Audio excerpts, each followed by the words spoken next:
2025. Thank you so much for being here. My name is Zoe Bazormany, and I'm the producer of this year's Play Festival. Thank you. Before we get started, Theatre Western would like to acknowledge that Western University, our rehearsal spaces, our meeting spaces, and our performance space are located on the traditional territories of the Anishinaabe, Haudenosaunee, Lenape-Wauk, and Chinoochta nations on lands connected to the London Township and Sombra Treaties of 1796 and the Dishwith-Wampum Covenant Wampum. This land continues to be home to diverse Indigenous peoples whom we recognize as contemporary stewards of the land and vital contributors of our society. We want to be clear that acknowledging this history of this land is not enough. As we continue to work, play, and create on this territory, it is of utmost importance that we engage with the land and those who protect it in a meaningful way. We encourage those who are curious to reflect on their relationship to this land and to push yourself to keep learning. Now I just want to give a couple of PSAs. Please silence your phones and note there is no flash photography or videos or photos of any kind permitted. Our shorts explore themes such as sexuality, death, addiction, and drugs, so please be warned if these are sensitive to you. Intermission will take place after the second short for 10 minutes. For updates on all things theater at Western and to continue to support live theater and all the incredible people involved with it, please follow our social media at Theatre Western and/or join Theatre Western as a member. And be sure to come out to our spring production of High School Musical in April.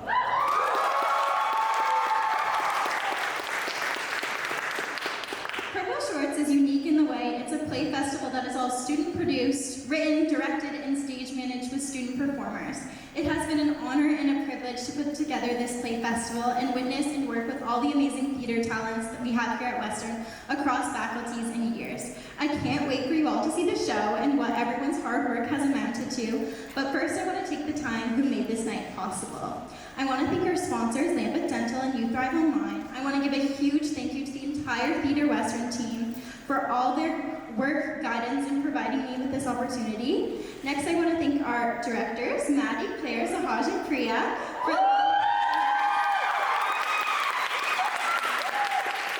for their undying dedication to their shorts and their patience with all my emails. A big thank you and shout out to our production crew, as well as our stage management team, led by Sudi, whose organizational skills have been crucial to the success of this festival.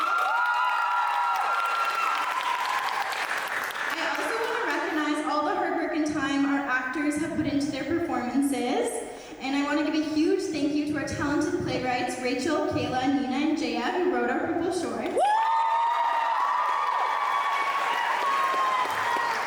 as well as everyone who submitted a play or put themselves out there by auditioning or applying for the various roles of Purple Shorts. Finally, I want to thank my roommates and my second family, Martina, Theodora, and Hannah, for their endless support, help, and encouragement of me in this position. I feel so grateful to have produced Purple Shorts, and I hope you all love it as much as I do. One more time, I would just like to remind everyone to silence their phones and congratulate everyone involved with Purple Shorts. Everyone should be so incredibly proud of themselves. And now I'll pass it over to Maddie to introduce her shorts.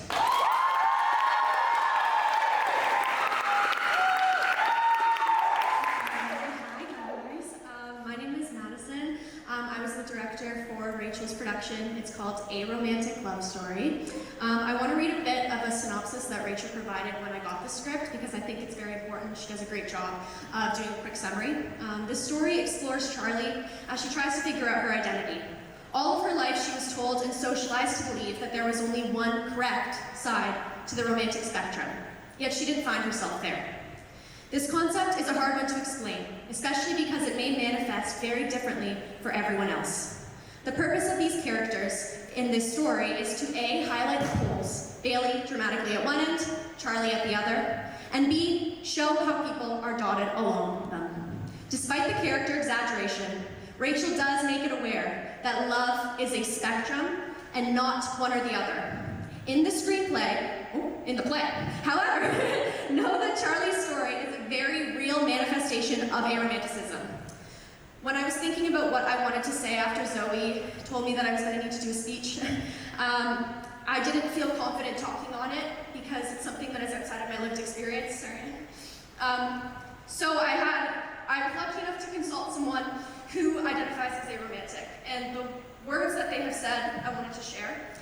There's something unique about aromantic fear, feeling like you are going into life blind because you have no idea what the future holds, wanting a partner but having no idea if you will be able to find someone that's okay with you being aromantic, or not having a partner, or not knowing if a partner will be able to get through their life on their own. This is an unshared story. This is one that has been oppressed for so many communities, so many countries right now, especially. It is because of this cast, Haley, Karis, Carrie, Jess, and Xavier, our writer Rachel, Zoe, Sudi, and the amazing Purple Shorts team that I get the privilege to amplify this story. I also want to recognize that this is the Theatre Western debut for many of our cast members and the second show for the others. They did the show in 6 weeks. They put up with my band updates. They rehearsed weekends at 8 a.m. in the morning in the library, and this is a show that I'm very exceptionally proud of. This is a team I'm exceptionally proud of, and I really, really, really hope that you all enjoy this show. Thank you.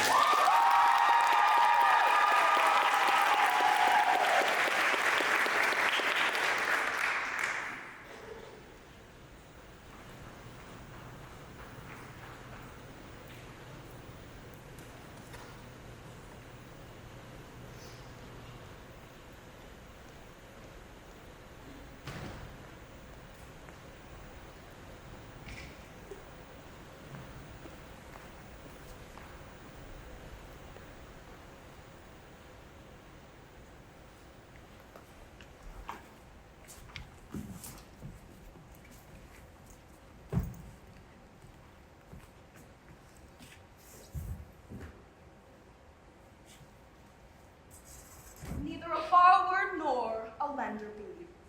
For loan oft loses both itself and friend, and borrowing dulls the edge of husbandry. This above all, to thine own self be true, and it must follow, as the night the day, thou canst not then be false to anyone. Farewell, my blessing season this in thee. Oh, bravo! Class will resume next week.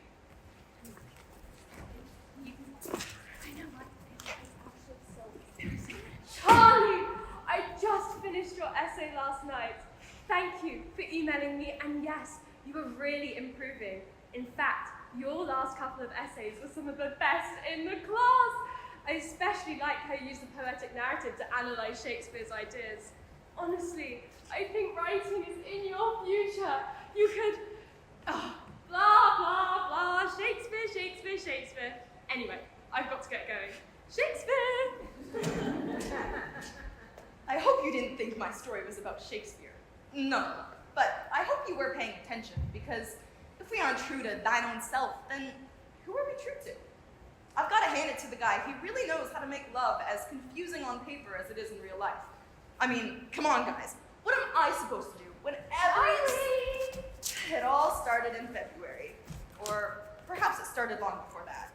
There you are. I've been looking for you. Did you hear about Louisa and Jack? It was around then that everyone started coupling up, just in time to give chocolate roses to each other. So romantic. Another one is gone, I suppose. What is sweet? Well, of course you do. What's that supposed to mean? I don't know, just the only movies you ever watch are romantic, smutty. Is that so bad? You only hate love because you've never been in it. Well, that's not really. But after listening, Charlie, Cyrus likes you. Well, duh, we're friends. No, I just.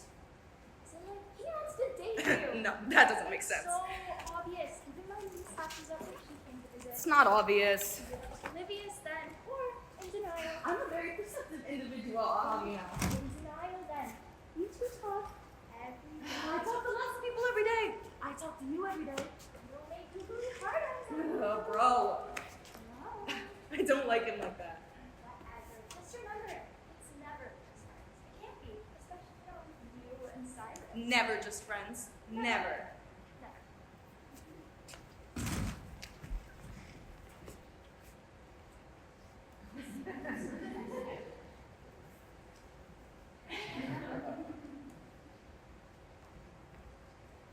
Hi, Charlie. Hi, Cyrus. So McDougal's really doing a number on us with this essay, huh? Yeah, I only just started mine this morning. Bad of me, but I'm almost I done. bet you're an amazing writer. Thanks. So I was thinking we, just walk in for a little bit and then go over each other's work. Sure.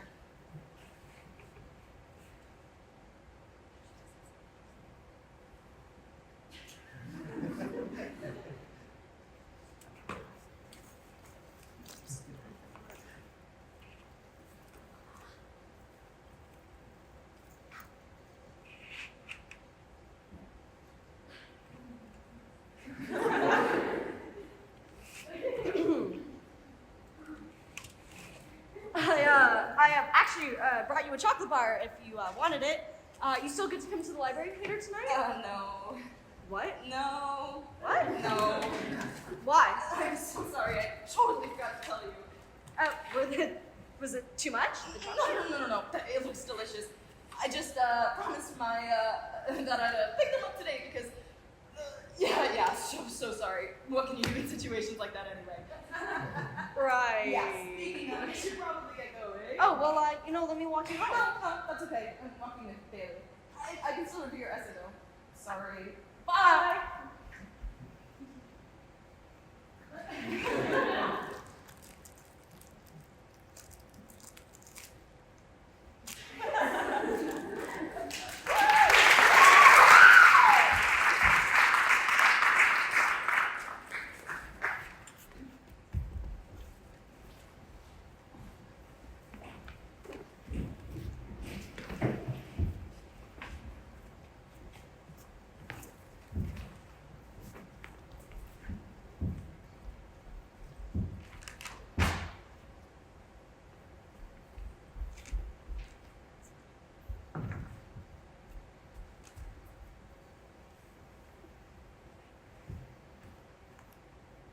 Oh my god, I can't believe they got back together again, like after 3 months. Like they do this every month. It's so embarrassing. Bailey, you were right, I think.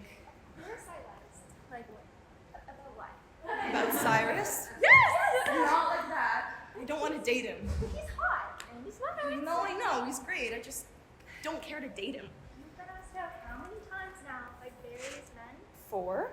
Hey, don't forget Charlotte. And every time you say, he's great, I just don't care to date him. Have you not cared? I mean, it's okay not to be ready to date. You have plenty of time. Young romance. Young romance tends to end in disaster anyways. Oh yeah, Jason and I, junior year of high school, it was a dark time for his leather jacket. And his locker. So, there's really nothing to be afraid of. I mean, Molly Dove bounced back from Jason. I mean, you can't let fear hold you back from adventure, right? What if Rihanna never sang because she was too scared? You would be seriously deprived of so much iconic music. What if Stan Lee never invented Spider-Man because he was afraid a Bugman wouldn't sell? What if nobody applied to Love Island because they were scared of rejection? I'm not scared. It's okay to be. I'm not! I don't think I am. Sometimes I'd love to be in a relationship and have someone for me, but then other times I just don't. And I can't explain it, not in words. I don't have the urge for one. Really? What? I can say that. Maybe Charlotte's gay. She just doesn't know They it yet. just- I'm not Charlie's saying gay or not she doesn't is, qualify she her could be. relationship status. Maybe I'm just not trying hard enough. I mean, I had a crush on this guy in grade 7, or so I'm told. I mean, I just thought I was being friendly. I'm a natural born yapper, and I like having friends, but apparently, well, I wasn't flirting on purpose, that's for sure.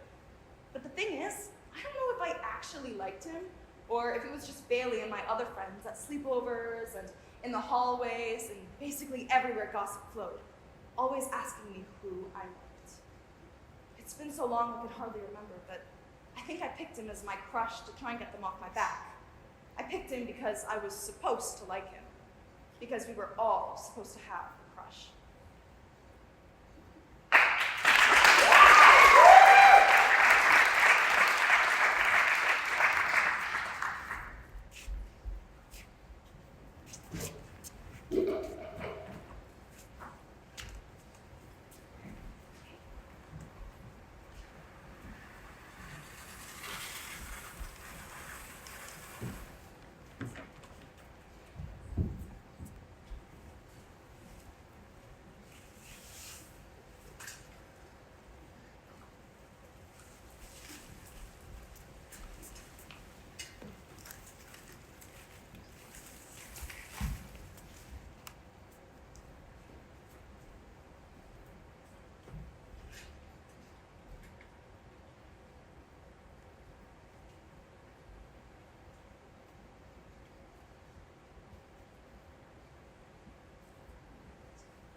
I'm not dressing for him. No, of course not. Meant to dress for us. Is this the address? You think so? Charlie, baby, hi, happy Valentine's Day. Come in, everyone's here. So, how are you? Fine. You? Yeah, good. Cyrus is looking for you. He says he wants to talk to you about, well, I don't actually know what, but yeah. I'll find him later. It's not pressing. Oh, can I get you a drink?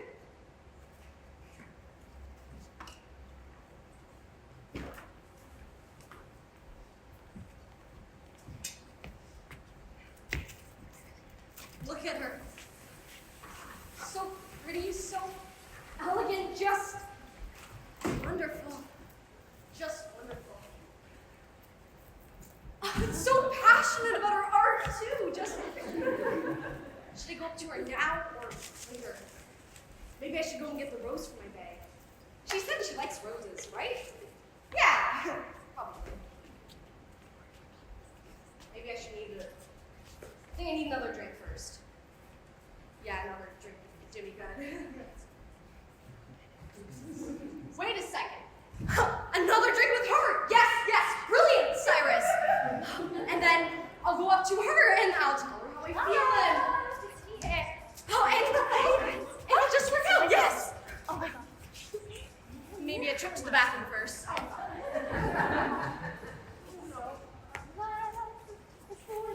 Looks at me. It's the Is that Bailey? Oh my gosh, boy crazy Bailey. Guys, I don't have boy problems to deal with. Although, girl problems can be equally tricky sometimes. Sorry, how are you and Cyrus? Me and Cyrus? So, Bailey told me you two might be a thing? We aren't a thing. Oh, so you're not involved with him at all then? No, not him nor any boys. Any girls? No girls. Would you ever want to be with a girl, perhaps? I don't know, but I suppose I wouldn't mind it. But I don't know if I want to. What? I'm sorry. Oh, and you led me on like that? I didn't mean to. I like you, I do. I enjoy your company. I enjoy Cyrus's company, and I don't doubt that if I wanted to kiss you, if I wanted to kiss you, it would be great, but I don't. Wow, you're really making this better for me. It's not like that. I don't want to kiss anyone. That's the point. I love being with you, but I don't care for any of that extra stuff. I don't need that stuff. It doesn't call to me like it calls to you, like it calls to Bailey. If I don't want to date guys, is my only other option a girl? Like, it's not horrible, obviously, but why do I even have to make a choice? What if I don't want either of them? Well, not that I don't want either of them. I just don't want a relationship in the typical sense that everyone else wants one. You know? No, I don't. I don't understand. I don't either.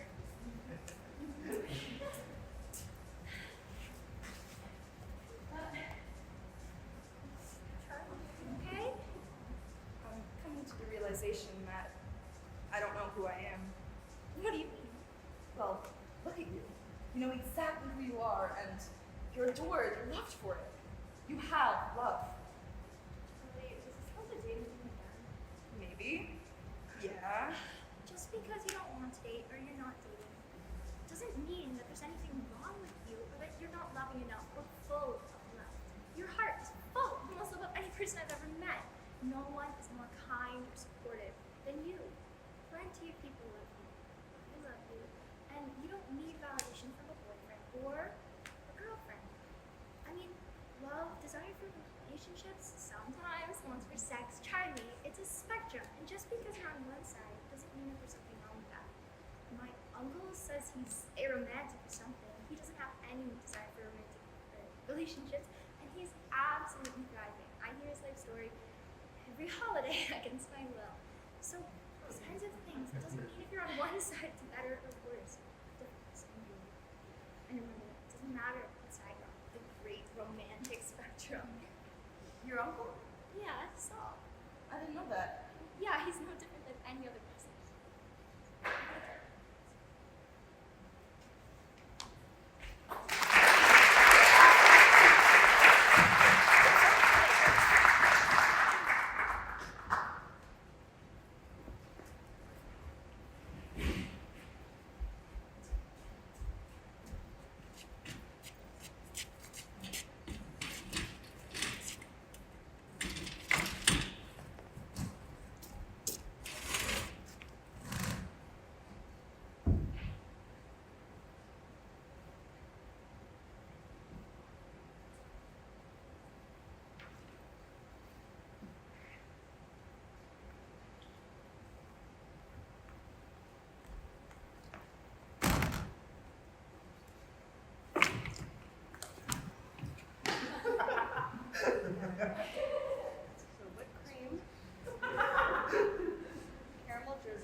chair. Cyrus. Oh, Can I talk to you? yeah, of course. What's up? I'm sorry for running out on you the other day. Multiple times. Oh, no, that's no problem. Did I do something wrong? Listen, I don't know if you've noticed, but I kind of, sort of. Well, I really like you, Charlie. I think you're super kind and smart and cute, and I just want to know why you don't like me. No. You didn't do anything wrong. You're a great guy. I'm just figuring out some stuff and I panicked. Oh, well, is there anything I could do to help? You've done plenty if I'm being honest. It's really more of an identity crisis. An identity crisis. Oh. So, do you think you're gay? Because I rejected you. You're rejecting me? Cyrus, What? I'm sorry to hurt your feelings, Cyrus. I don't like you like that. I don't want to date. Oh, well, it's okay if you're not ready to date. I can wait for you. This has nothing to do with being ready. Oh, but, so is that it then? Your whole identity crisis, you being gay? Would it make you feel better if I was? Well, no, I don't know. It's, okay, no, that's not what I'm getting at. I want to know why you're not into me, Charlie. Cyrus! I've said it so many times! I do like you! I just don't like you romantically! I don't like anyone romantically! And I have no problem with the notion of dating guys or girls. I never have, even before I met you. Just because a girl rejects a nice, reasonable guy doesn't mean that she only likes girls in return. Let me put it this way. You don't desire to have intimate relations with men? I don't care to have relations in general. Period. Please understand that this is just the course of my life. Standard and natural as the rest. Okay, so I kind of understand. But when you want to date... Talk about when, Cyrus! For God's sake! It's not I don't want to date! I don't know if I'll ever date or marry. I don't care if I will or won't. It's not something I desire. But if... Oh, come on, man! I really have no problem with waiting for you. Please don't.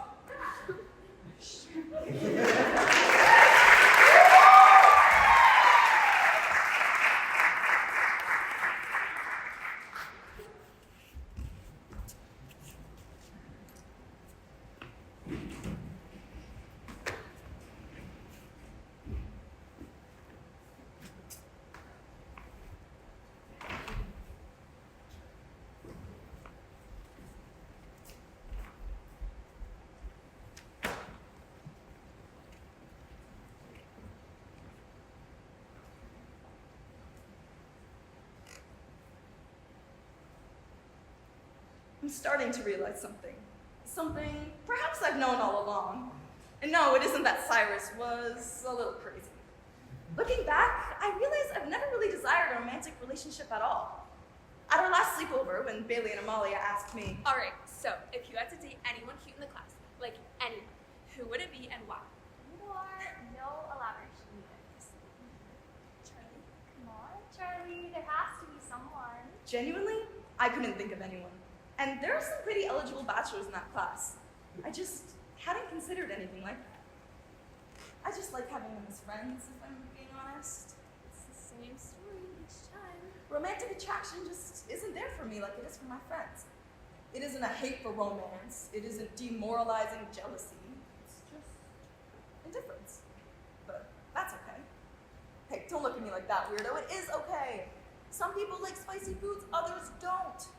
Some people like pineapple on pizza, others don't. Hey, pineapple pizza is good. The point is, do what floats your boat. My boat floats differently, yes. Suppose it does. This is tragic. Okay, your relationships feel tragic. Remember how Shakespeare said, "Be true to thine own self"? Well, this is part of my identity. Simple fact. You can't see it in my face, or how I speak, or how I dress, but it doesn't have to be obvious. Cyrus literally asked you I told him I wasn't interested. I value close friendships and my freedom. Friendship is plenty, thanks. I think like you sometimes. Honestly, I think whatever you desire and Charlie desires is fine. It really doesn't matter. So clearly, you can be all the way dialed or not at all there. You can be somewhere in the middle, and you can fluctuate like the rhythm of a heart on a monitor. Romantic desire lands on a spectrum, and I'll sing about it time and time again. You can love it, you can hate it, you can be indifferent to it. This above all, to thine own self be true, for all day and night. Thou cannot then be false to anyone. Farewell, my blessing season this in me. Romance to a romance. Shakespeare got the complexity of the romance side down. Perhaps I'll write about the aromantic side one day.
Date night. This is a very silly, goofy show about love, loss, and hunger, and along the way you'll learn how to find the perfect watermelon. I just want to start off with a few thank yous. First to our writer, Kayla. I have absolutely loved bringing these characters to life, and I am so grateful that you appreciated even our most creative liberties. Another big shout out to our ASM Emily and the rest of the stage managers and ASM. For making sure that everything runs super smoothly behind the scenes, and it's a thankless job. And of course, a huge thank you to my cast, Mahak, Lady. It has been wonderful watching you crash out, and you bring such a brightness to rehearsals. Woo!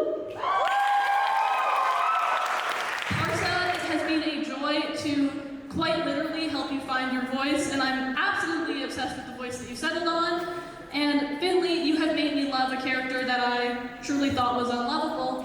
And finally, Colby, thank you for swooping in and tying this whole thing together. This cast has brought so much to these characters. They have been so dedicated while balancing midterms. 2 of them had midterms today. Other productions, life in general, so thank you for that. Thank you for trusting me. And with that being said, this show is an absolute blast, so lean into it, have fun, relax, laugh at their jokes, please laugh at their jokes, and thank you for coming, enjoy the show!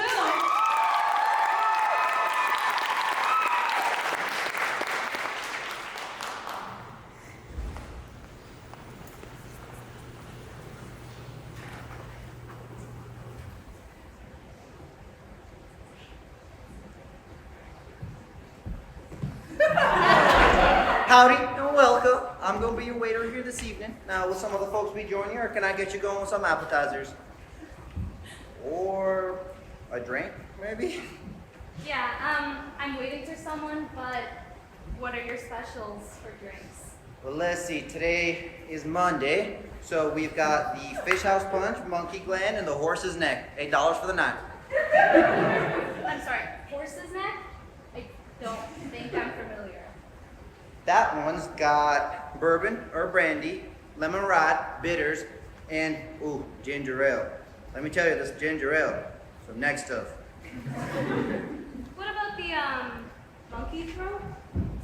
Excuse me, man, but you mean the monkey glands? Yeah, the monkey. Yeah, that one's got gin, absinthe, grenadine, and orange juice. And let me tell you, this orange juice stuff, you ain't never had one like this. So, what's with the animal theme? Is it? Well, ma'am, you did choose to eat the Farmhouse Roadhouse. Right. That's a bit redundant, no? What? Nothing. Well, aren't you gonna ask about the Fish House Punch? Got that little guy feeling a bit left out. Sure. Well, I'll tell you, that one's got rum, vodka, lemon juice, and simple syrup. And this simple syrup stuff, life-changing. May I ask why you have such a taste for the non-alcoholic part of the drink? Sure ask a load of questions, don't you? That will be because I'm a recovering alcoholic. I'm so sorry. I didn't mean to make... No, it's perfectly all right. Sometimes folks coming through here and they wonder, can they sit down and have a drink with their waiter? And if they got a lady with them, I just got to tell her, listen, I'm a recovering alcoholic. Right. Well, congratulations. I think I'll have the Fish House Punch, because I am at the Farmhouse Roadhouse.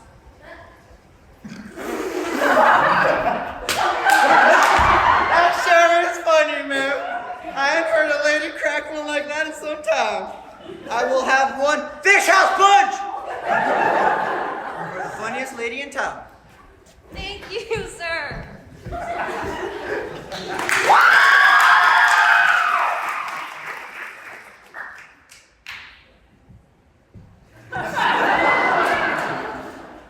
Here you are, ma'am. Oh, thank you. That was my pleasure. So can I get you going with some appetizers, or are you going to be waiting for another funny lady friend? Sorry, no, I'm waiting for my boyfriend, actually. Oh. Soon to be ex, I hope. Oh! What's this about this hope? Take it. A little harsh on the throat, eh? Sorry, what did you say? What's this about this hope for breaking up? Oh, I'm supposed to break up with him tonight. And you chose the Farmhouse Roadhouse? Well, he's been wanting to come here for some time, and normally I'd be taking him to the keg, so, I see. Goddamn competitor. Well, I don't know about that, but I feel bad, I feel like maybe I should let him go, let him find someone who'll have farm road with him. I do see your dilemma. Y'all don't get along then? I guess we did. That is until I would get hangry, really, and I would say things that I didn't mean and break things that I shouldn't break. Ma'am, I do not want to be the one asking what you mean by all that, so I'll be back when you're ready to order. Right. I could use someone to talk to, though. A lady ought to not, can't talk or have a drink with their waiter. Maybe we could talk.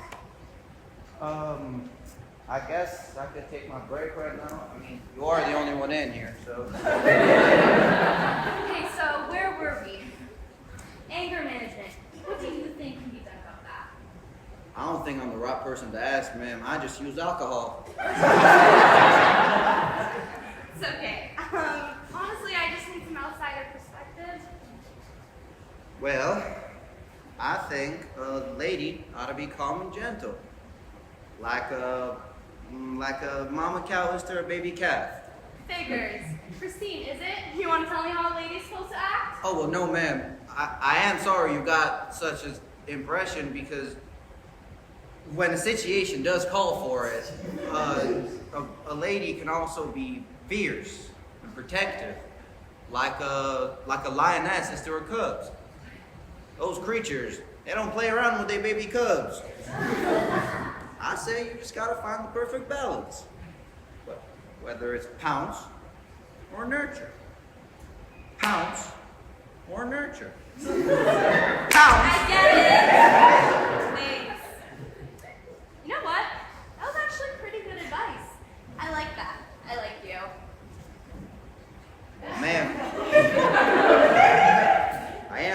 break, you know. Maybe I won't break up with him.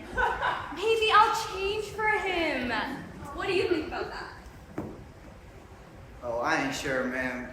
I was talking out of my behind, really. Oh, no, it was great. I mean, you helped me realize maybe he is the one, you know? Since he's the only one that puts up with me when I'm angry. Maybe that's rare. Maybe that's something I need to cherish. Well, man, you are supposed to do what's right for you and all that. Even if you did think that for a moment you'll like someone else, I guess he's gonna have to get over that. Sorry, what do you mean, like someone else? Excuse me, but I happen to recall not 2 minutes ago you were surely finding me quite charming. What? This wasn't something, was it? I mean, it was only a conversation. Well, excuse me, but this conversation just happens to be one of the most intellectually stimulating conversations I've ever had. Ever. It's not every day that you meet someone as handsome and as intelligent as yourself. It really is a rare combo. Rare. Yes, some things are rare.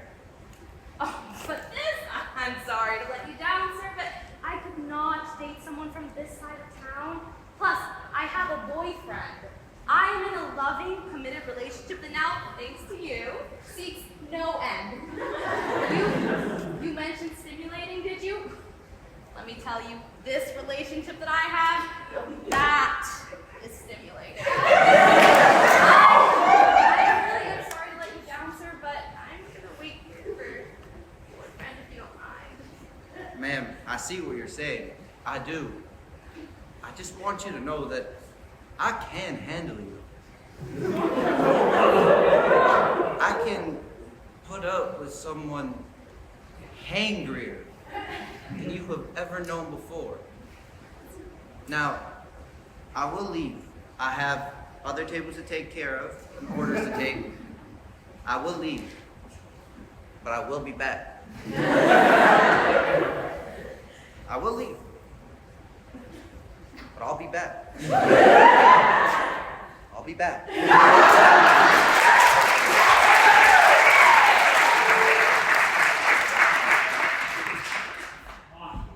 There you are. Do excuse my appearance and my tardiness. I hadn't perceived the farmhouse roadhouse to be so far north. Had you been waiting long? No, not that long anyways, but let me tell you, I met the waiter, made friends with the waiter, and I think the waiter fancies me. Oh, you don't say. I shall have to meet this fellow. Give him a piece of my mind. Yeah, no, that's not going to be necessary. Because I really am happy to see you. Really? Yes. Really. Oh, Why do you say it like that? like what? Oh. Well, it was simply a reaction. Well, it sounded more like a comment. What's wrong? Truthfully? Well, yes, tell me now. Please. Well, I thought you had taken me here to break up with me. What? Break up with you? I wouldn't dream of it. We are happy. Happy. Me and you were happy. I'm so happy. Well, you know, I had thought about it, and I figured we'd never go to the farmhouse roadhouse after I'd wanted to go for so long. And it's not my birthday. Certainly you wouldn't take me out for your birthday. And it's not Christmas and nowhere near the 4th of July. So I figured, you know, if we're not celebrating, you must be, if nothing else, breaking up with me. What? No! I couldn't break up with you. Not when you treat me so well. In the way that you do. You are rare. Rare. Well, I mean, I just had no idea you felt that way, you know? Because we never talked like we used to. Just fighting all the time. It's exhausting. Don't you think? I mean, I guess. But I've been doing some thinking, you know, about myself. And I think I was just hungry. Oh, yes, I'm sure that's what it ridiculous. No, I'm serious. Like, I think it must be some sort of condition or something, because I don't know why else I would have acted the way that I did. And I want to take it back. Please let me take it back. Well, I guess it would make sense. You were always on those stupid diets. What was the last one? Yeah, the vision diet. It's so stupid. Yeah, really stupid. I never got the point of that. You know, wearing the blue tinted glasses while you eat. Yeah. Well, it's actually really fascinating, and the phenomenon that red and yellow foods are the most appetizing, and you know, if you see everything in blue, you won't eat as much, but yeah, it's so stupid. Yeah, it's so stupid. God, you're so stupid. You know, I just eat whatever I want. You know, go to the gym, keep healthy, like a normal person. These extra diets are just so unnecessary. Yeah. Well, now that we know the cause of our problems, I'll just eat more. You know, we can eat right now, because as you can see, we're at a restaurant. Well, that kind of makes it a little difficult for me to tell you this. You know, and I had thought about it, and I expected this to be a little more mutual, but I've started seeing someone else.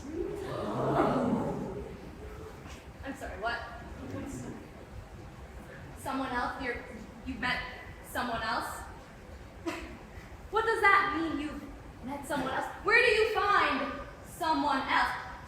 You're telling me we just had a wonderful conversation about our relationship, and you're telling me you met someone else? Did you go looking? Did you stay up all night on Google Maps finding places to find someone else? What, is that her name too? Someone? What? First name, some, last name, one? I bet you tell her she has a better name than me, huh? You tell her, oh, someone, I love you more than my girlfriend! Can I have some breadsticks, please? Hangry, huh? I was hangry. Well, it's feeling a little more like sangry now. Like sangry.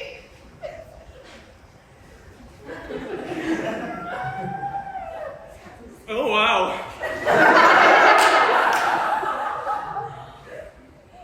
Well, I am sorry, you know, to spring this on you.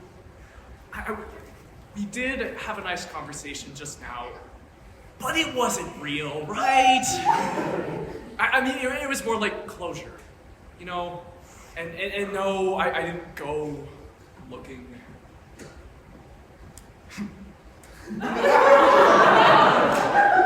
She, sort of found me. She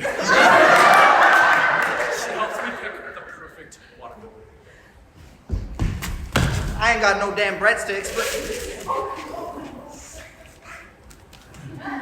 A watermelon?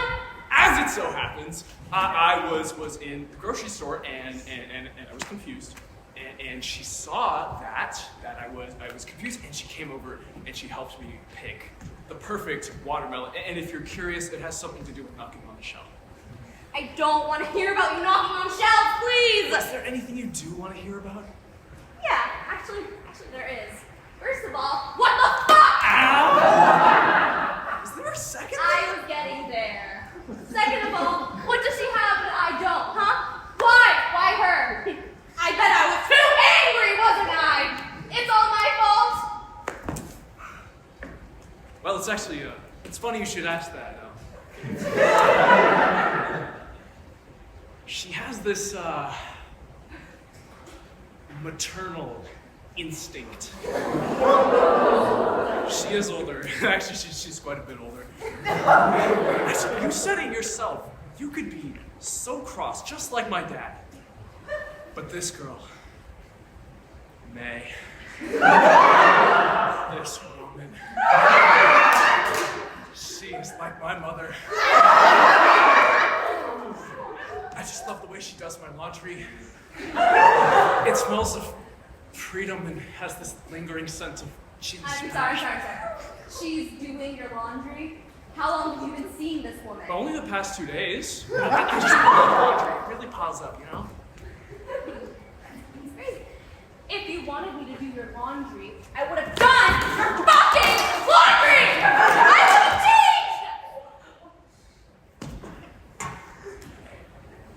so sweet, sweet friend. I like older women now. And besides, it couldn't work out between the two of us anyway, right? Not unless you aged like 30 years and stuff. Son? Oh my god! You have some sort of fucking fetish! Right. I'm glad to be rid of you, you know? I guess you never really loved me then? Because I wasn't woman enough for you? Yeah. Yeah, I guess that was it.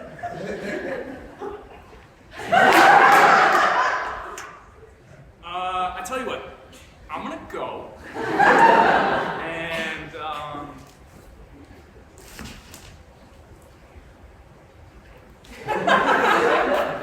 I hope you have a nice life and stuff.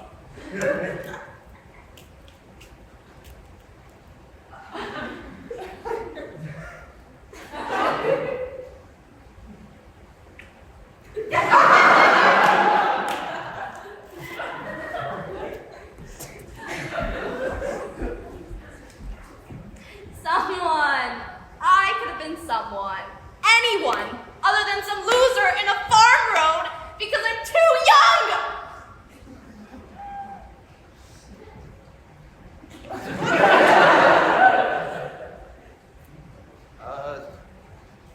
Excuse me, ma'am. I was just coming over to take your radio order, but I ain't seen your man friend no more. That's because he's not my man friend anymore. He's someone! He took it from me! Well, would you like to have a conversation of this? Drink up.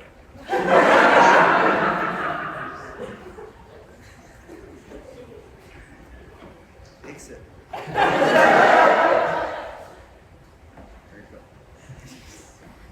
He said he cheated, and then he broke up with me. I sense so much. I've been disappointed too, you know? Tonight, I was disappointed. I loved, and now I done lost. But I see clearer skies ahead. It does get better, you know? Is this still about me? The pigs do squeal in the morning. That's a yes. I'm sorry. God, I'm so sorry. I shouldn't have been so quick to reject you, even if I did have a boyfriend. Will you accept my apology? I do think I could love again. Or, you know, if you're still sad, maybe we can be sad together. Oh, ma'am, I will be nothing more than honored. I love me a lioness. My own special, hangry lioness.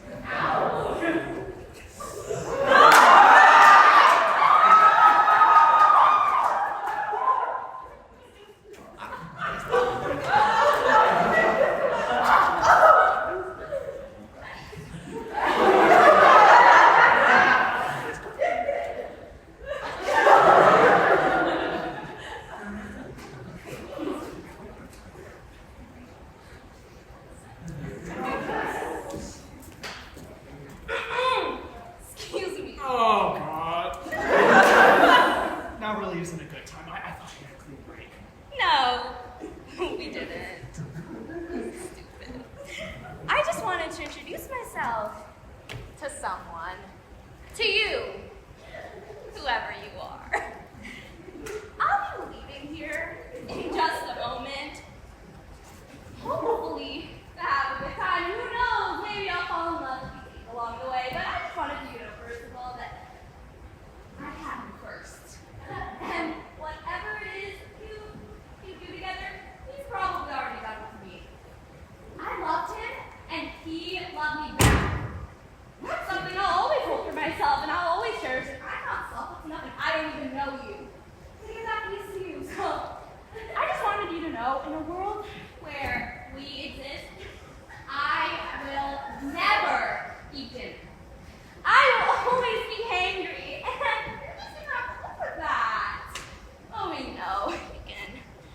here in this restaurant and eat. But I'm afraid you won't be served because I'm going home with the waiter.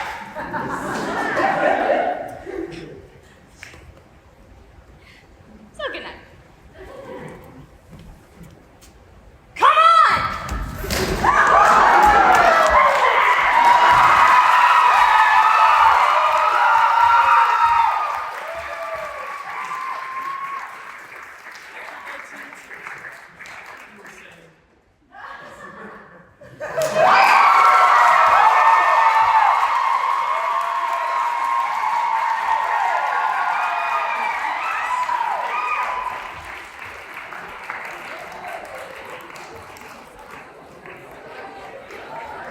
So this kind of play goes with the themes of love, tragedy, and grief.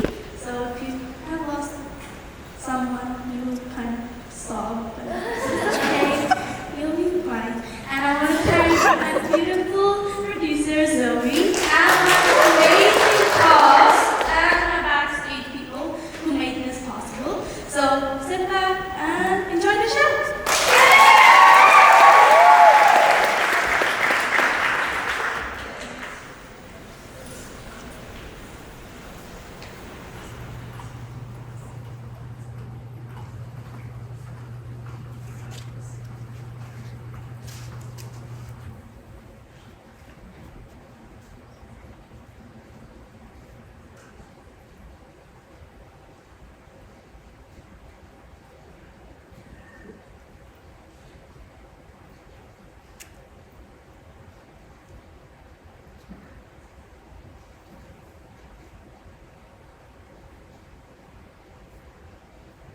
Mira?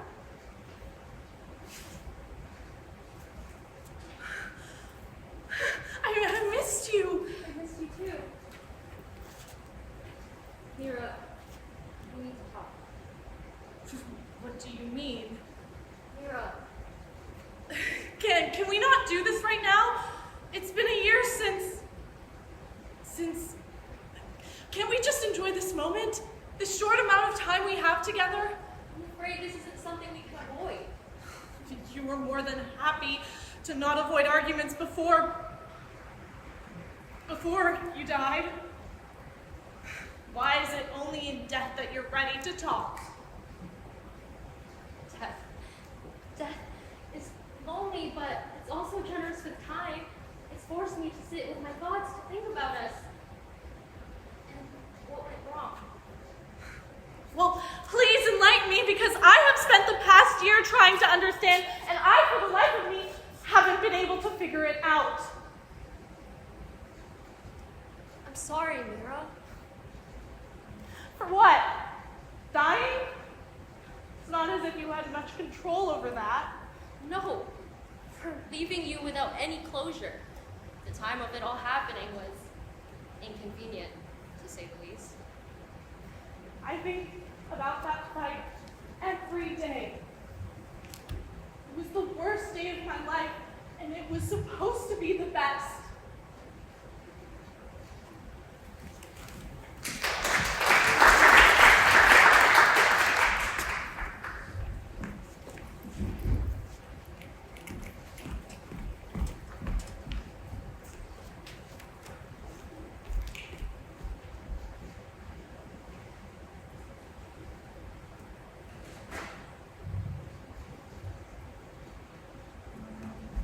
All right, keep your eyes closed. Where are you taking me? It's a surprise. All right, open your eyes. I know I've been talking about this a lot, but Val, I'm so excited for the future. Our future. Yeah, me too. I love you, and there's nobody else I could see myself spending my life with. You're my best friend, the love of my life. Val, will you marry me? I'm sorry, Mira. I don't think I can. I'm sorry. I think I need to go. Val, wait! I'm sorry, Mira. Val, please wait!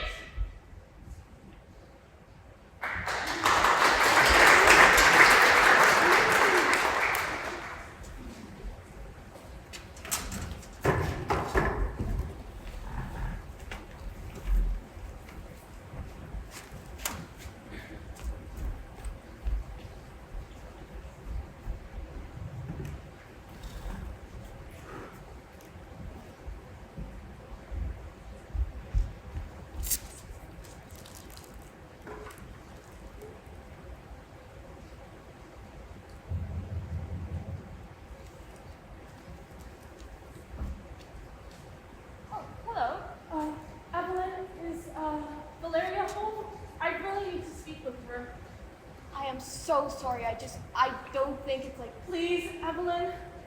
Please. All right. Come on in. Valeria, come down.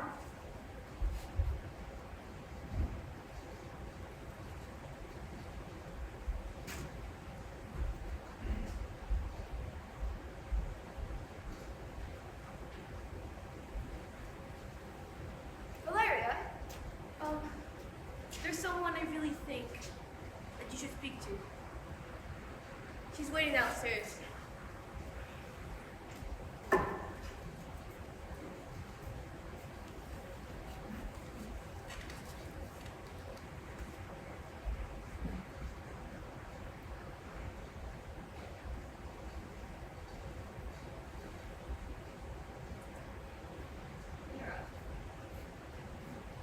What happened, Val?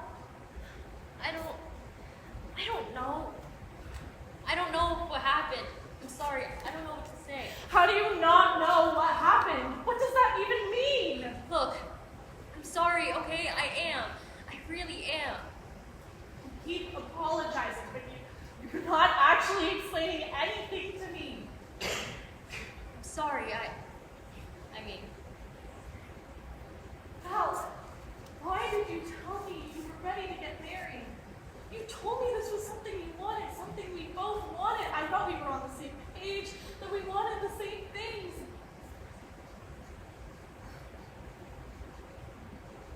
Did you ever really want to marry me? I'm not sure. I wish I was, but I'm not. All I know is that when you asked me, in the moment, I just knew I couldn't say yes. Will you ever be able to? To what? Say yes! Will you ever be able to say yes? Gotta go. Please don't leave. Where are you even gonna go? I don't know, just not here. Can you please not leave this time? Can we talk about this, please? I just can't. Not right now.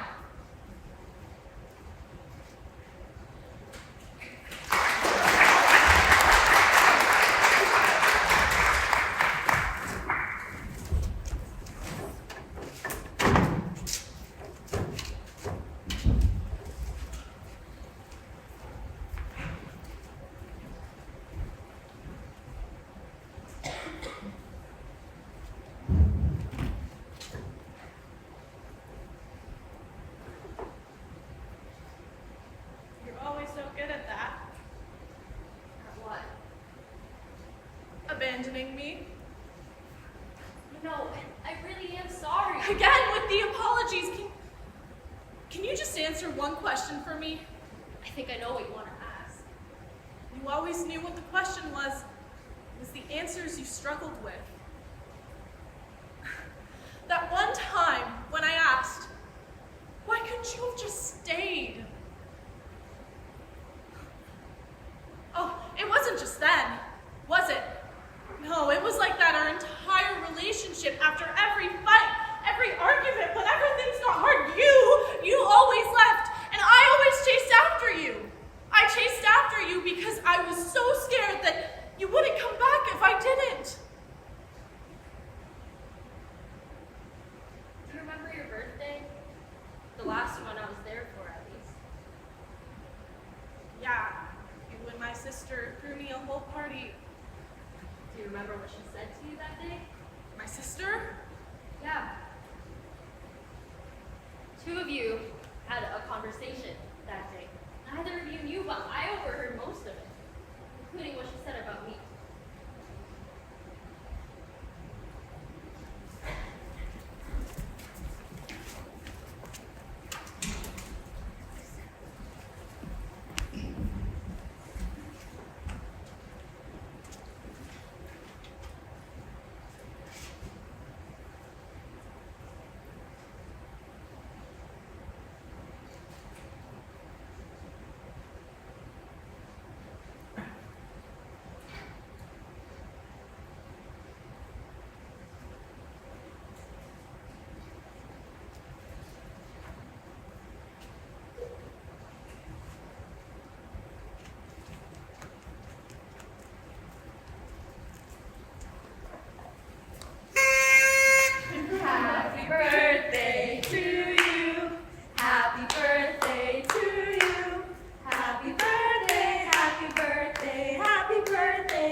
finally get out of here and accomplish that dream of ours.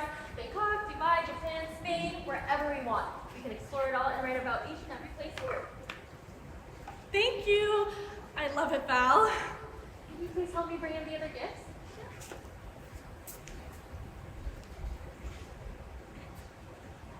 So, travel journal, huh?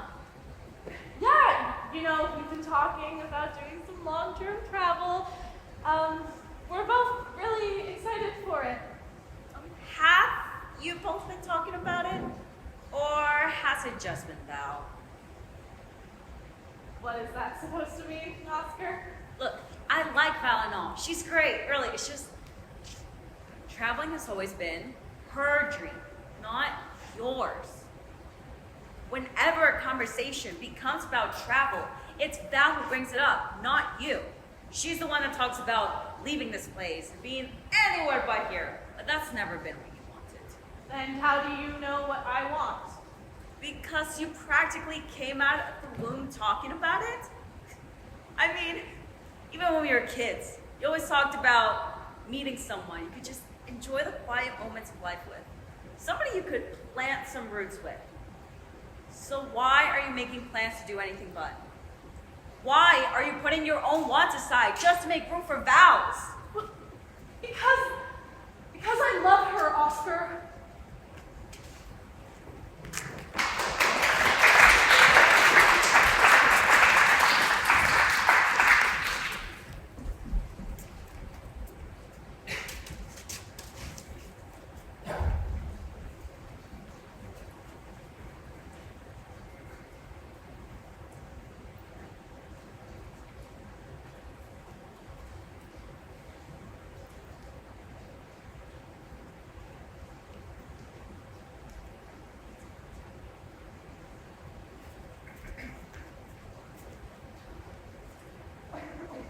I'm sorry you had to hear all of that. She was right, Mira. Her sister was right. I know, but I know how much it meant to you to see the world, and I didn't want to take that away from you. I didn't want to take your dream away from you. You didn't want to take my dream away, but I think I wanted to take yours.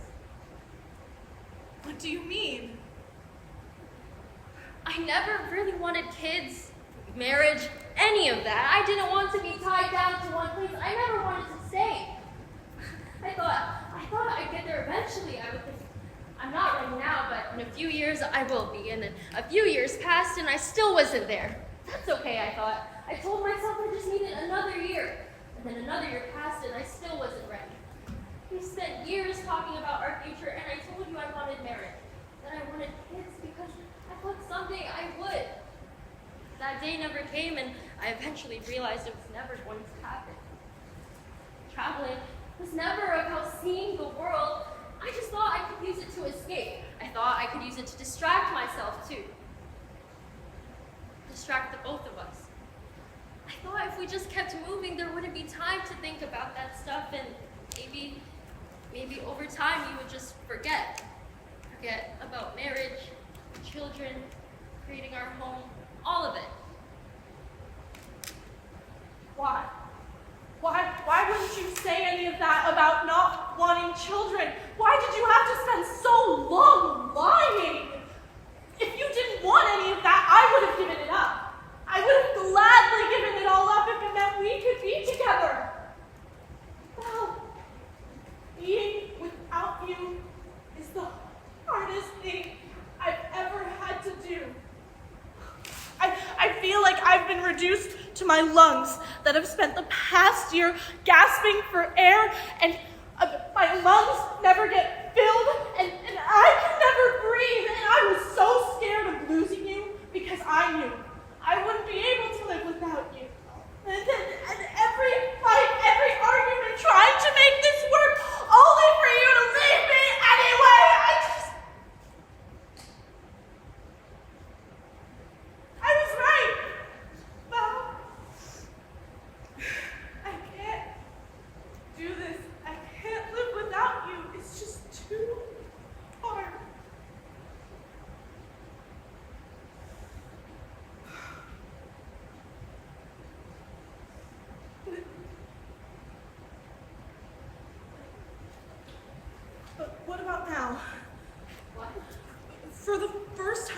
here. We're both here. We're both together. You wouldn't have to leave. You could stay and maybe finally we could be happy. Can't, Mira. Why not? No. Why not, Val? What's stopping you? What's stopping us? I spent years subjecting you to a false idea of our relationship, one that made you think a future between us would be possible.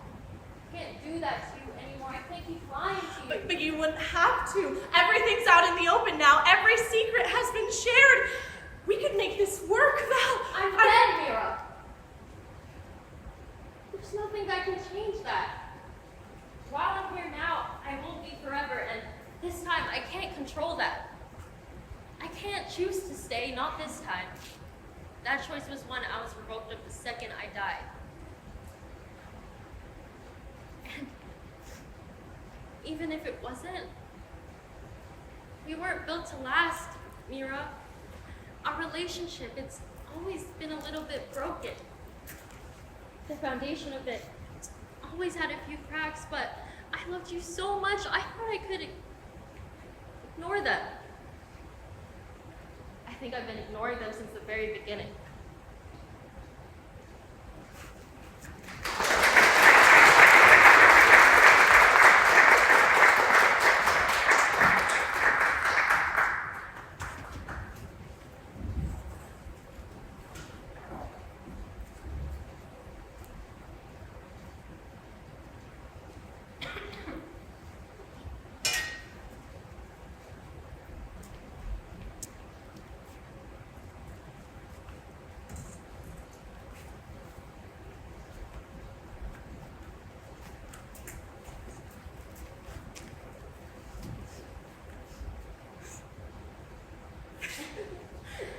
I'm really glad you said yes to going out with me. You didn't make it very hard.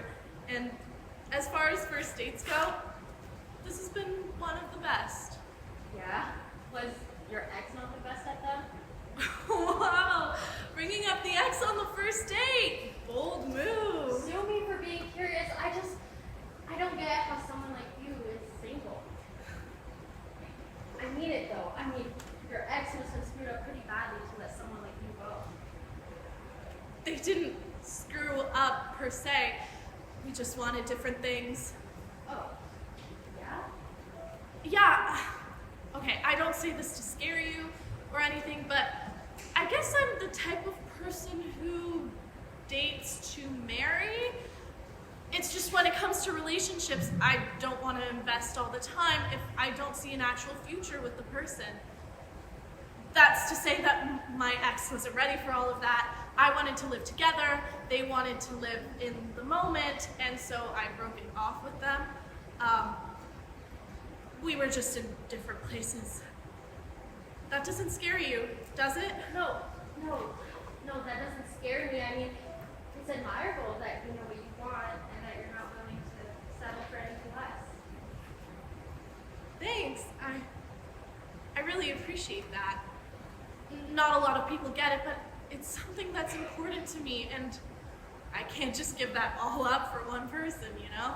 Yeah, for sure. But what about you? What are you looking for in a relationship? Honestly, I don't really know yet. But maybe the right person can help me figure that out. Yeah, maybe.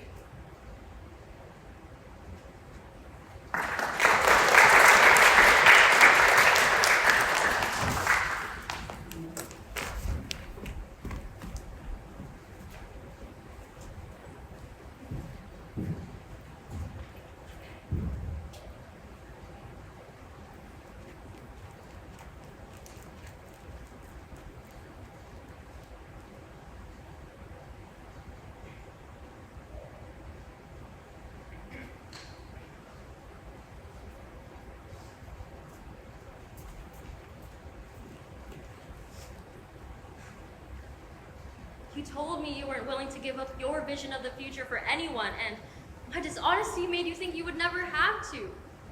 You were open about what you wanted, what you needed, and I couldn't be sure if I could be the one to give you that.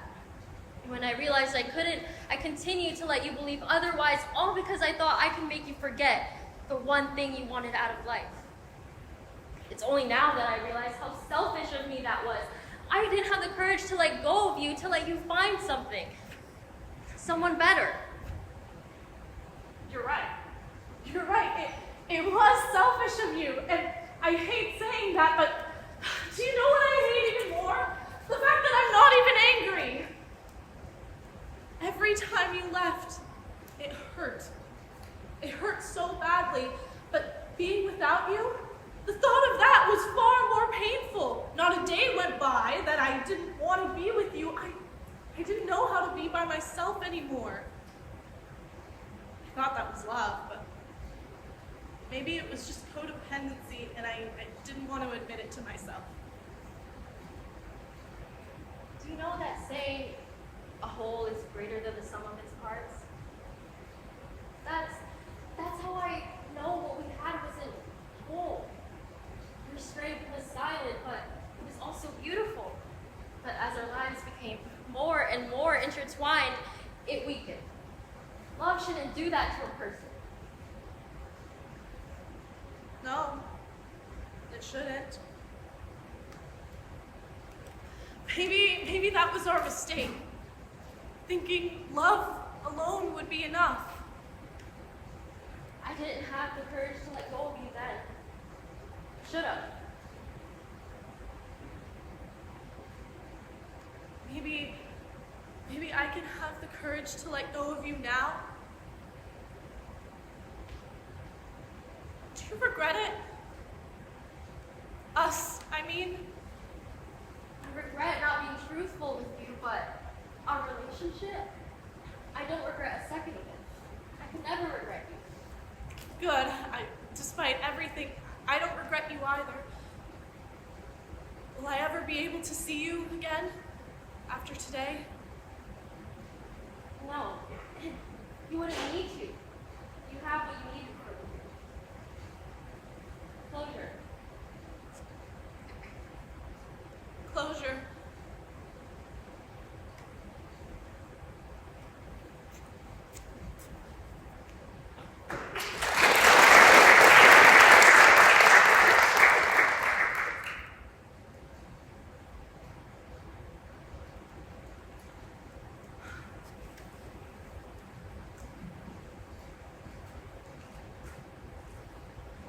Goodbye, my love.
My name is Priya, and I'm the director of our final show of the night, Emulate Better Living Corporation Q3 Strategy Meeting.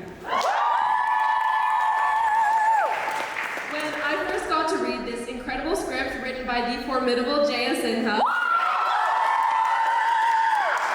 I was just absolutely over over the moon. This show is funny and touching and tense and absolutely ridiculous while tackling some very real themes. And I'm just so thrilled to have gotten to pull it off the page and put it on the stage for you all. This phenomenal team of 7 actors that you're about to see has worked so hard for the past month, and they've checked into the show in a way that I cannot explain. You just have to see it. They are all so talented, but more than that, everyone who's worked on this show, from the amazing tech crew to our awesome ASM Audrey, stage manager Sudi, and awesome producer Zoe, to this great cast that just cares so much for it. And I truly believe that you're about to see that on this stage. Last but not least, thank you all for coming out and giving us a platform to do this thing that we care so much. We couldn't do it without you willing to sit through us. And just, I've fallen so deeply in love with this cast, and I cannot believe that this is the last night that I get to tell you how incredibly proud I am of how they've all grown into their characters, but you're gonna see it in a couple of moments. So without further ado, straighten your ties, sit back, and join me in the corporate world of Amulet Better Living.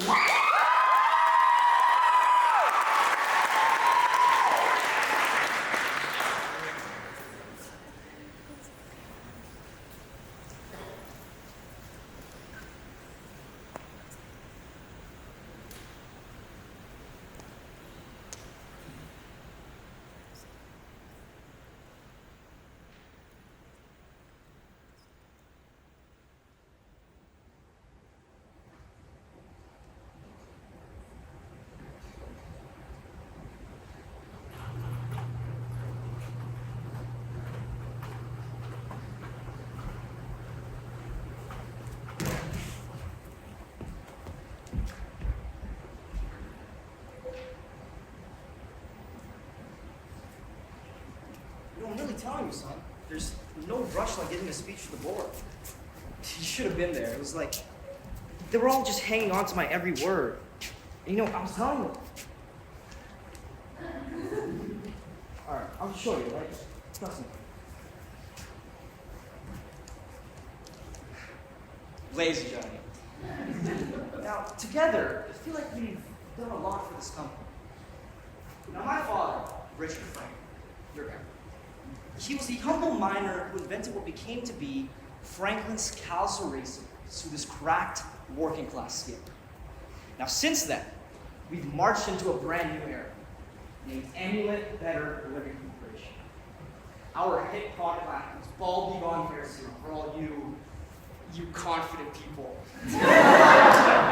Lighten up, tighten up complexion cream, and a host of other successes. Team, I feel like, you know, we've been batting 1,000. With Dynadrops. Dynadrops is going to bring Amulet to unprecedented heights. Woo!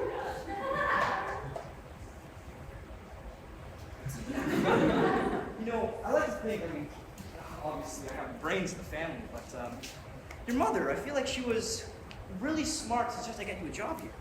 I feel like you've been learning a lot from your old Uncle Raj, huh? Yup.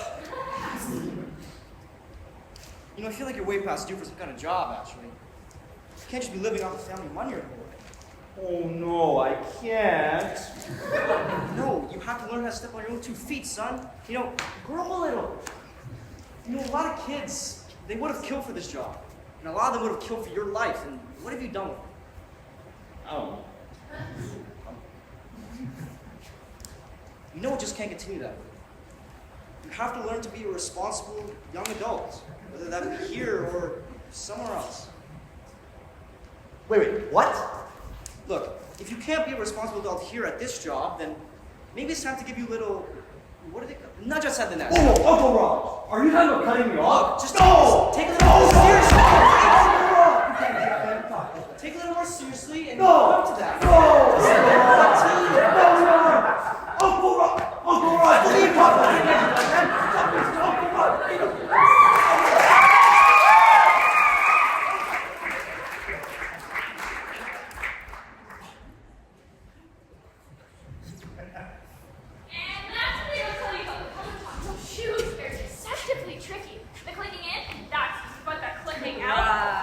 Hey guys, you ready to rock? Hey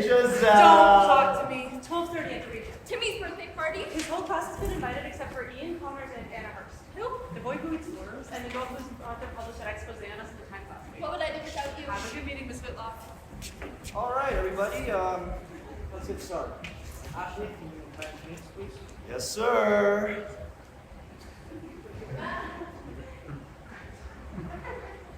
Whenever you're ready, son.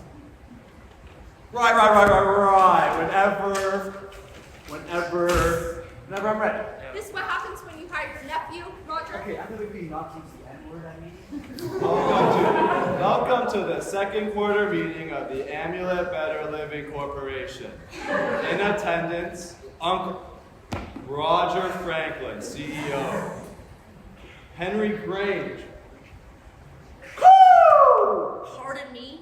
I mean, it says, Coo! Chief Operating Officer. Right. Chief Operating Officer. Jennifer Whitlock, CFO. What, didn't want to sound that one out? And Ryan Martin, head of Dynadrops Marketing. Present! Today's topic, the soon-to-be launched marketing campaign for the company's newest product, Dynadrops. More like vagina drops. Okay, look.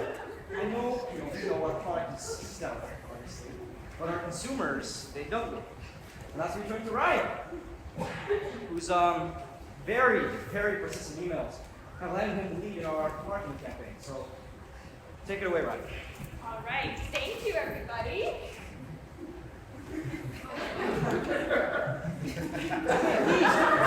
He's taking his time. Any minute. Okay, I would like to thank Jennifer. She was an excellent sounding board for putting this pitch together. He ambushed me. I don't want any responsibility for this. Thank you, Jennifer. All right, now, in order to form a solid marketing campaign, we need to really understand our product. Dynadrops are all about boosting productivity. Just one drop in the morning maximizes user efficiency. It's the perfect product for hustlers on the go. That's why myself and the rest of the marketing team, we found a spokeswoman who really embodies Dynadrops' ethos of routine hard work, achievement, and day-to-day pizzazz. If you're all familiar with Doopy. Oh, pardon me? Doopy. You know, Doopy. Well, certainly younger generations. Exactly. Then you will be familiar with our new Dynadrops spokeswoman, Ava Price. That's our spokeswoman, Ava Price, the doopy girl. Yeah, I think this PC term is influencer. Oh, my daughter Jenny, she's a huge fan. I bet. She's always on TV. Yeah, Jenny's 12 years old and she's functionally illiterate. In any case, she's not the only Ava leader. Ava has over 6 million followers on Instagram and is approaching 15 million on Doopy. She's known for spearheading online trends with her dancing videos. Hey, would you like to watch her dance, Ryan? It was necessary for me to review her content. Campaign analysis. Alright, exactly how many bottles of lotion did your campaign analysis take? Ashley, please. Alright, I'm sorry. I'm very sorry, Mr. Martin. I'm sure you did not jerk your penis at all. Did HR teach you not to talk about jerking penises in meetings? As I was saying, Ava will promote Dynadrops on Instagram and Doopy for 1 month, starting in January. I'm sorry, could someone explain to me what exactly a doopy is? Only the hottest social media platform today. It's like it Be Real, Dub Smash, Vine, Kick, and Reddit all had a baby. That would be Doopy. So we run out of little jobs. Well, Adam Levine's people didn't call me back, but it doesn't matter. Because Ava is the perfect spokeswoman for Dynadrops. She's all about productivity, and with Dynadrops, Ava gets it done. Gets what done exactly? Well, she has to create a certain amount of content. She's got some brand deals. She's even got a new line of merchandise. Oh yeah, Jenny, she's bought one of those sweatshirts. Why does your daughter want a sweatshirt with a woman that does nothing on it? Henry, the point is that she wants the sweatshirt. It doesn't matter that Ava Price has no skills or capabilities whatsoever. It matters that she's got reach. If she can get Roger's illiterate daughter to want the sweatshirt, imagine how many little girls will be begging mommy and daddy for Dynadrops after this campaign. Ryan, how do you show them the demo photos? Well, about that. Ava's PR team hasn't sent me any yet. You come to me. You beg me for advice. You can't manage to follow.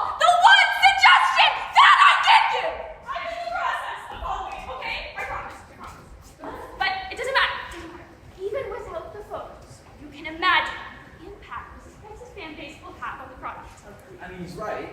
Reach is the name of the game here. Here's the great one. Contract only lasts about a month or two, and then by then, Amy will already be taking the drops on her own. Well, I've been in contact with the doctor, and she says that once the body is actually acclimated to the drops, it becomes part of the biological clock, so to speak. So after a few weeks, Amy will need to keep taking them to function the level she can use. Whoa, hang on. You getting this chick hooked on drugs? It's a supplement. Is there a difference? Jurisdiction, supplements are regulated by the FDA. So what? We just get this girl to pose with these bottles and post pictures online. Exactly. And don't forget, Ava's followers will get a whole 5% off their purchase with her discount code AVAGINA. More like a vagina. Our intern, everyone. This is our intern at our $1 billion company strategy meeting. Roger's challenge nephew. Look, you're all trying to get a teenager hooked on super crack, yet I'm the challenged one. Okay, it's not crack, but she's like 20. A 20-year-old bravely forging the path for a generation of doopy stars to come. Okay, look, I know this price may be hard for some of us to understand, but she's still a vital contributor to A society. contributor of what? Content. Exactly. Content's like shit and crap, and she makes shit and crap, and all Dynadrops is just a laxative to help create excrement for a boy band to lap up on. Okay, so you're saying that my daughter is dead. You're saying that she, spends her free time lapping up this excrement?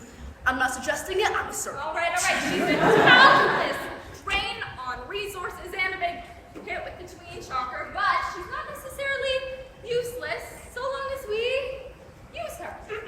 Hey, Giselle. Don't tell me it's voices. Timmy God says I knew that rifle salesman was an asshole. I just received a call from your Rachel's PR team.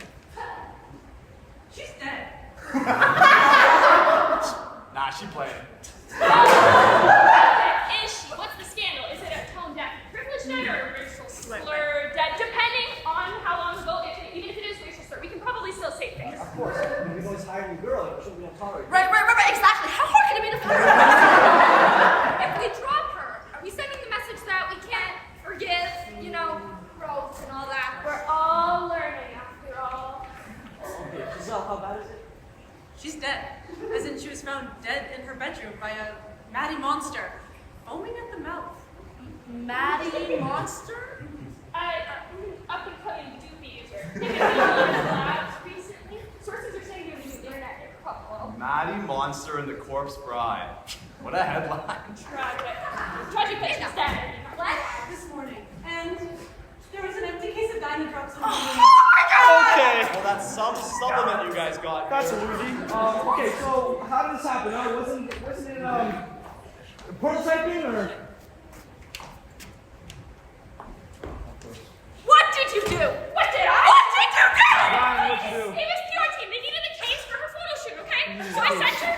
Well, what did I do? Obviously a product, which is not market ready. Okay, we need the doctor in here, like right now. Giselle, get doctor. I don't know. The doctor. RT, you'll figure it out. Go. You know what this is? This is just like a whodunit. Except you guys are the ones who done it. Take him with you. Please. Oh, come on. I know you quit last night. I know you quit being stupid last night, but here we are.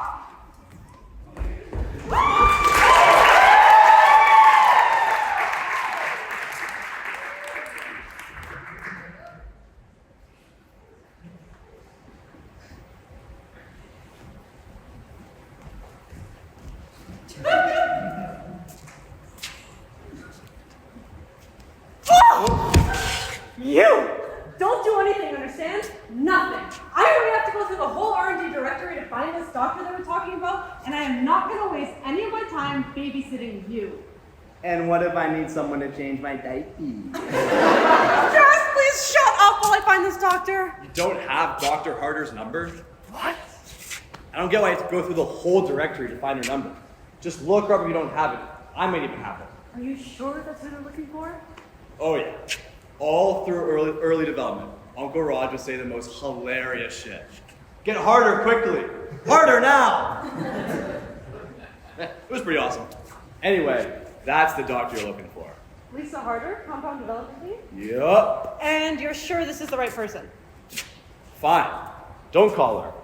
Let's look at this stupid job out of the way. You've reached the office of Jennifer Whitlock. This is her assistant. Oh, hello, Mrs. Hurst. Miss Whitlock is unavailable to comment at this time. That's what I said, isn't it? No comment! Oh, fuck! This is why your daughter wasn't invited to Timmy's birthday party, you blood-sucking skink! Whoa. Do you want to, take some deep breaths? Okay, fine. No deep breaths. IRS? No, not the IRS, Ashwife. Paulina Hurst Times, the mayor of Bitchville. She's already crawling up her asses about the tragic death of Ada Price, asking questions between the connection of Amulet Better Living Corporation and the recently deceased. She's out for blood. Whoa. What? That's all you're saying? All your lives, your whole company is at stake just because some famous arrogant has done a dog herself. And all you gotta say is, what? That's some loyalty you got for this bullshit company. Especially considering the fact that Cat Sounds was our company's fault. No. You listen to me. You, me, and everybody else in that office will go to the goddamn grave swearing the truth. That this was a tragic accident. Because if hypothetically it wasn't an accident, that would mean very bad things. For all of us. Even you, Prince Asswife. Look, the day that this place crashes and burns will be like Christmas, my birthday, and the fucking rapture all rolled up in one. You are the biggest degenerate I have ever met. With this breaks, that means no more house in the Hamptons, no more 1,000-foot couches, and no more champagne showers and ecstasy on your super yacht. Ecstasy is reserved for the mega yacht. Oh my god! Okay, fine, look. The church, cockroaches, and this company all have two things in common. The fact that the best thing they can do for society is self-combust, and the fact that no matter how many times heroes like Mayor Paulina try to strike them down, they remain alive and well. You're gonna be fine. I tried. This is Miss Whitlock's office. Is this Dr. Harder? Great, we need you to come into the office. Yes, now. It's urgent. I can't really get into it over the phone, but I think that...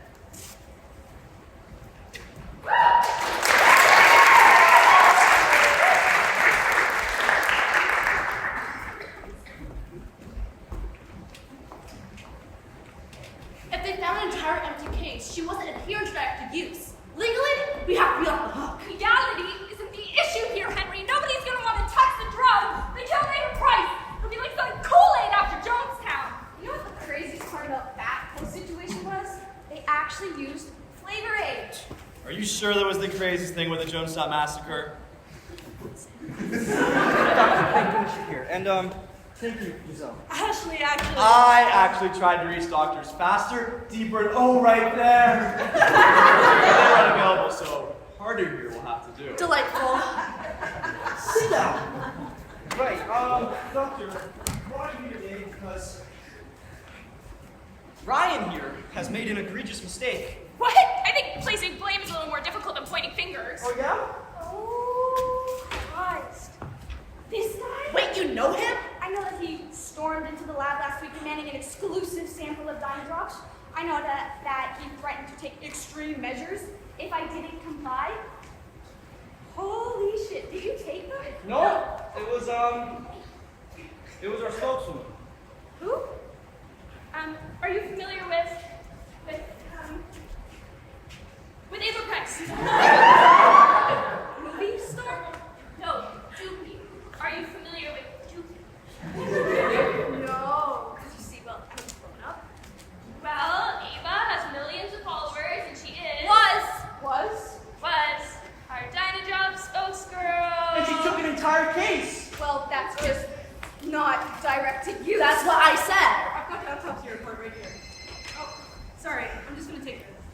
So this is why you called me in here. Whew. For a hot second there, I thought this was about the whole animal testing business. What? Don't worry about it. Well, formaldehyde certainly does not become her. Good Lord. Wow. Well? Her benzoleconine levels are through the roof. I mean, it's no wonder she's dead. Sorry, for what levels? Benzoleconine is just a chemical. It can be dangerous, especially when excessively consumed. There you have it! Dangerous and excessively consumed. Which she did. Not her fault. I like the way you think. So, what exactly killed her? Oh my god. You guys actually gave her crack? Okay, it's not crack. It's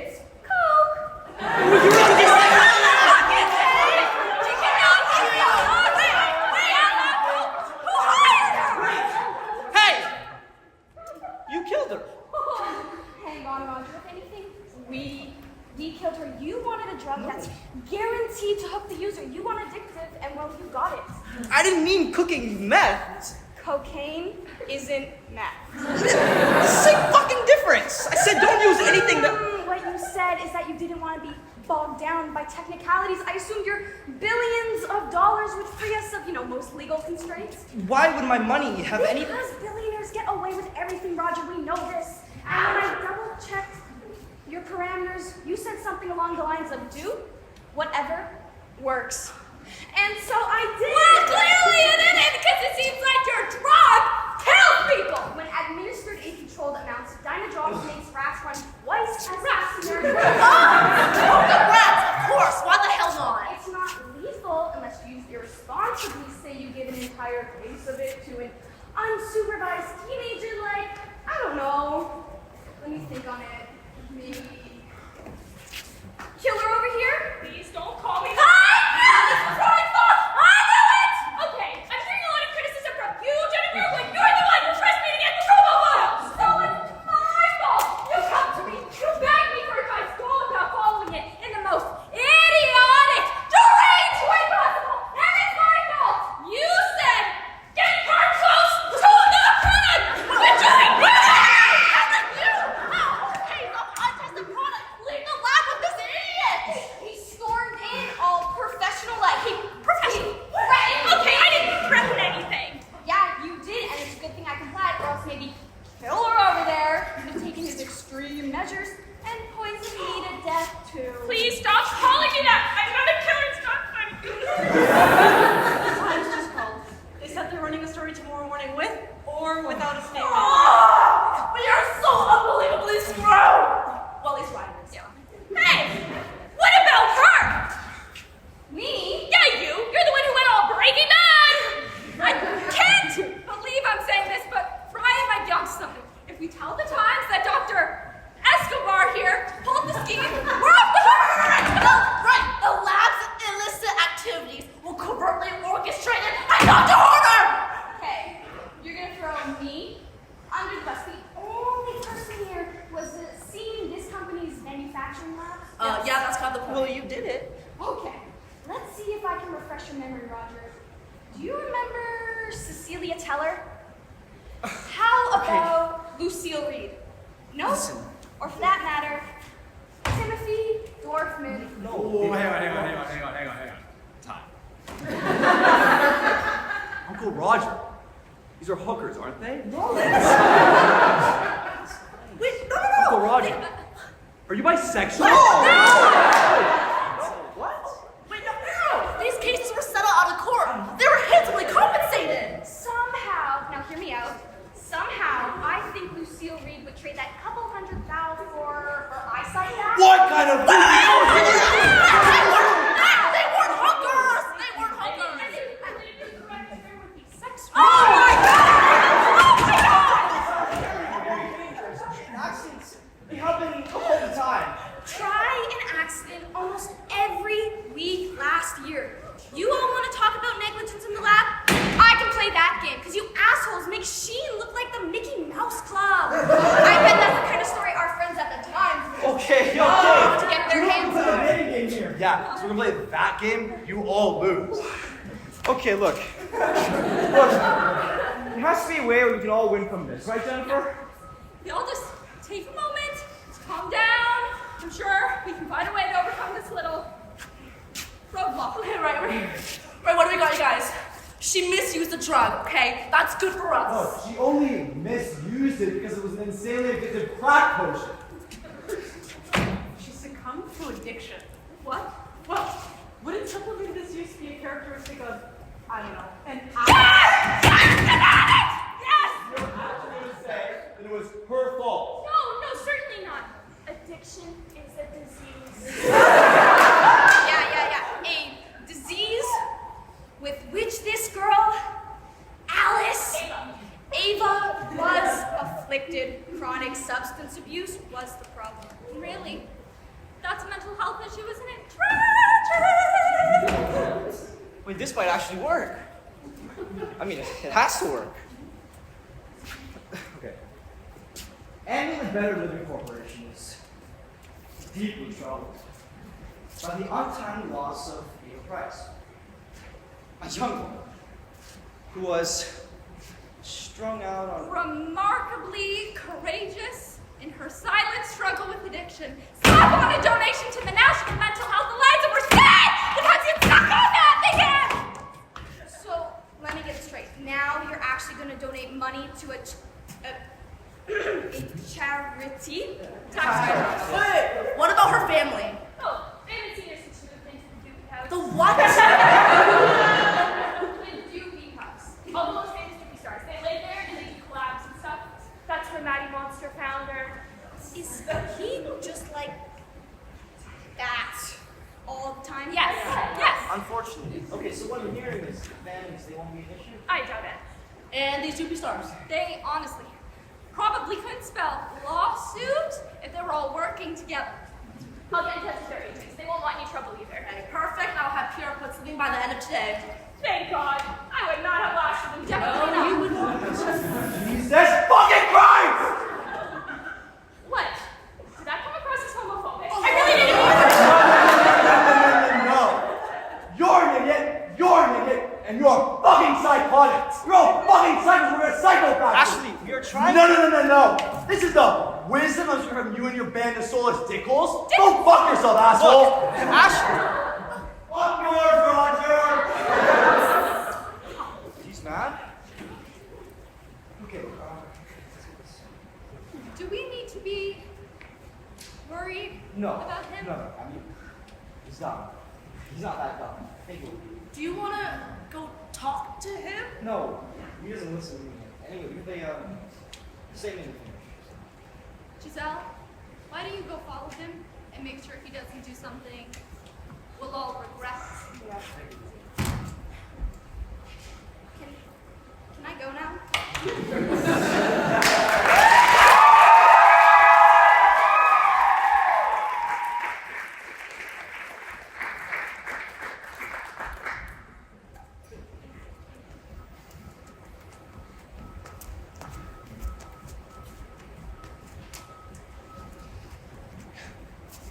Remarkably courageous in your struggle with addiction. It's a little corny, but I'm sure we'll tweak it.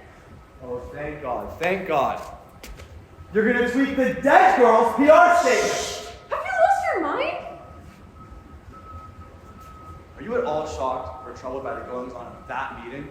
We're all shocked and troubled, Ashley. We just need to figure a way through before we can process it. Guilty of what? Going to jail for crimes which this company is guilty. Look, what happened is terrible. Granted, it probably shouldn't have happened at all. But breaking out isn't going to undo it. All we can do is keep a cool head and keep moving. Keep moving?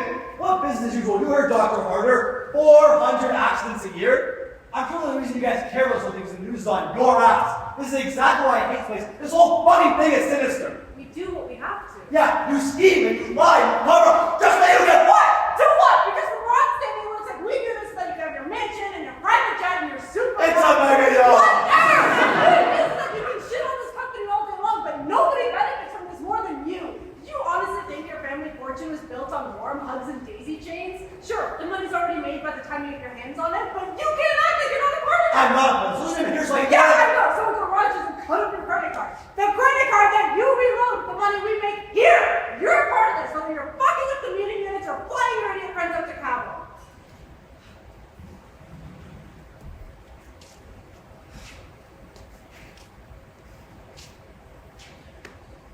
You suggested this.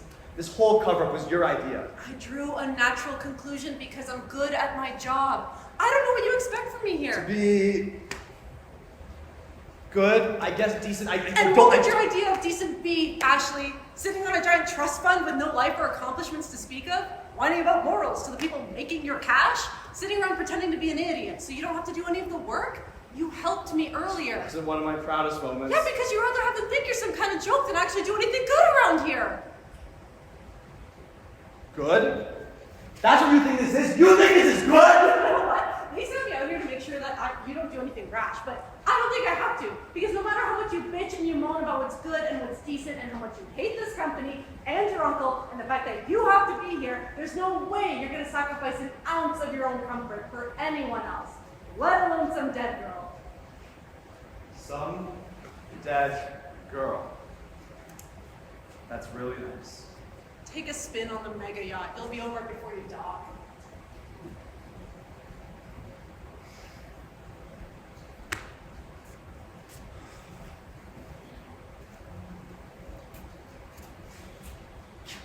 Well, she's a firecracker. Can I still say that, or Say whatever you want, just don't kill her. Look, I know today was trying, but I really need you to understand the complexity of the situation, right? Okay. Nothing we say or do today is gonna bring that girl back. Okay? Part of being a responsible adult is making tough decisions. And they may seem like nonsense at first, but at times like this, it's really necessary. Responsibility. Exactly. Okay, look, I know you're upset. Just remember that we're a team, okay? Right. Okay, maybe take a couple weeks off. You know, take some of your buddies to the market house. Get away from the chaos. It might be good for you.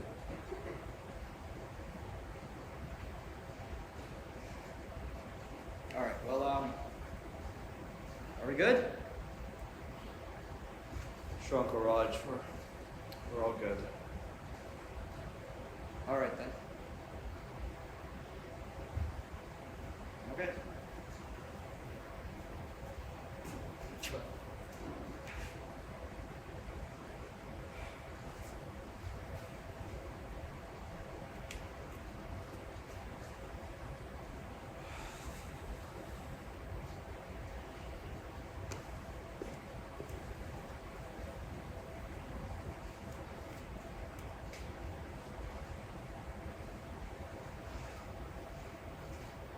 Yeah, hi, I'm trying to reach Paulina Hurst.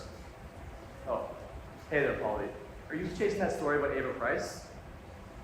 Okay, well, grab your pen and get that Pulitzer ready. I've got some news for you.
more powerful thank you, so we're gonna get them.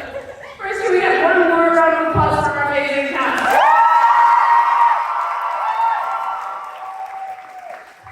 And one of our detectives who are on board with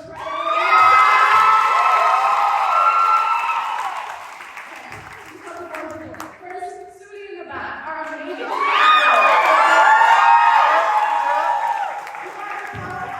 We are all so honored to work with the presence of your immense knowledge. You put so much heart into what everyone saw tonight, and it does not go unnoticed. We love you. Thank you. And let me tell you what our producer Zoe while she comes up on stage, please, right now. Thank you.